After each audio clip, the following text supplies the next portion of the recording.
Hey guys, welcome back to my channel. Today I have another retro review. Man, that is a tongue twister for me. I always mess up on that.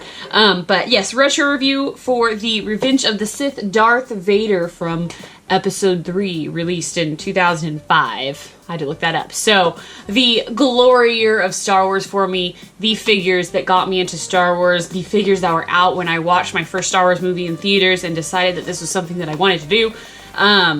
Yes. Episode 3 figures have a special place in my heart. I hate the way they're packaged, but again, it's just so much nostalgia. So today we have a Darth Vader, and he has a lightsaber attack. So it basically means you squeeze his legs together and goes with a lightsaber.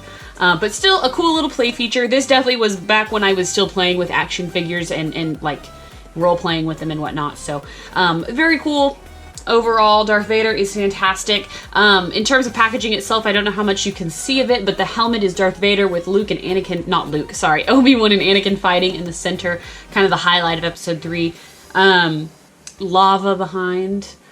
Picture of Darth Vader, the orange Star Wars, Revenge of the Sith. It has a sticker telling you what's going on. On the back, it has a little bit of a bio, a picture of the character that doesn't look at all like the figure, in my opinion. It's like they used a different figure. And then the rest of the wave. And you could also go to Hasbro.com, which you could still go to Hasbro.com and access like Star Wars games and stuff. It's just not going to be the same as the 2005 version. But let's go ahead and open this up and take a closer look. Alrighty, so here is Darth Vader out of packaging, and I think he looks pretty good. He doesn't really come with any accessories other than his lightsaber, which they package in his hand. They don't do that a whole lot anymore because I think it causes the lightsaber to get bent. I don't know if you can see that there. Of course, what was common with the episode 5, 2006, or not episode 5, 2005, episode 3, or 2006 figures was these little pamphlets that showed you the toys that were out because internet wasn't super popular. I mean, it was there, but it was not everybody had internet at the time, and so it gave a little catalog of toys you could get that were Star Wars, so you knew to look out for them in stores. Kind of a little thing of the past nowadays, if you think about it. It's kind of sad. And also a little coupon for a Tactics, which was like their little strategy game. It says, get the action going with a free starter set. That's actually really cool. They obviously don't do this anymore, but I actually never got a thing like this before. This is the first one I've ever seen. Is it a sticker? It kind of feels like a sticker. Anyways, and so you do get those items in the bottom just as a little FYI. Kind of fun little, like, memory, like, nostalgia trip if you were into collecting at that time. But here is the Darth Vader, and he is really interesting because he comes with a little cloth cape and a cloth skirt. And I think for this figure at this time, it really works. I think that this Darth Vader is very good looking. His helmet definitely looks more to me like New Hope than Revenge of the Sith. But overall, I think it looks pretty good. The sculpting on it is decent. He's got his little silver nose. That sticks out a little bit more, I think, than maybe it should.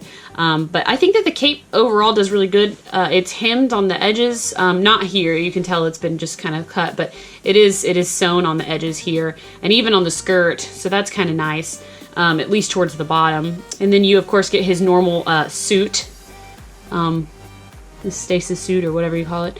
And yeah, so just a pretty simple Darth Vader. This one has the gimmick of the lightsaber slashing attack, so you're supposed to squeeze his legs together and he slashes, so it's kind of fun to play with. And a lot of the figures in 2005 did this. I know that the Chewbacca one had a Wookiee Wage if you squeeze his legs, because that was the first figure I ever got. And so I definitely wanted to play with that all the time. And I think I probably broke the apparatus that squeezed his legs. But in terms of articulation, he does have a twistable head. Obviously, he's not going to move up and down because of his helmet. His shoulders are articulated in kind of a really weird way, to be honest. This middle part of his bicep is articulated so that he can do the slashing attack. And he has no articulation in the hand, but his lightsaber does come off, and you have just the normal little grip hand that's molded. Kind of funny. Here's a lightsaber. It doesn't look too bad. It probably looks very pink in the light, but it's just a normal red. You see that there? His other arm, he's got his little force choke hand open, so I think that it automatically makes this Darth Vader pretty easy to pose. Darth Vader doesn't ever go in any weird stances because he's part robot, so he stands pretty straight up. And then, he'd have his lightsaber and his little force choke hand. So you got to pose for the most part there. Maybe if he's looking this way, there we go. You got to pose there. So that's pretty good. He doesn't need a whole lot of articulation, but I do appreciate the arm movement. His shoulder joint does move on this arm as well. And then of course he has a swivel torso. His legs are going to move a little bit back and forth, not a whole lot. And then of course they're going to squeeze together like this so he can do a slash attack. He does not have any ankle articulation, which I don't know if you can see, but his ankles are pivoted at a certain point, so you're going to have to make him stand in a way where it will work with the floor or the whatever the shelf you're displaying him on or whatnot. So just keep that in mind. It might require some like tack or whatever to get him stuck on it, but I think overall it's a pretty good figure, especially for its time. I think people are probably pretty happy with this Darth Vader. I don't actually know. I wasn't involved in the Star Wars collecting community at the time, so if anybody was, you can let me know what your thoughts on this Darth Vader were during the time that he came out. I'm always really interested to hear this. I love hearing stories about other people's collections and how they like came to collect and what they thought of things at the time. I just think it's super awesome. So anyways, guys, let me know what you think about this figure in the comments below. And as always, have a fantastic day. Thank you so much for watching, guys. Bye.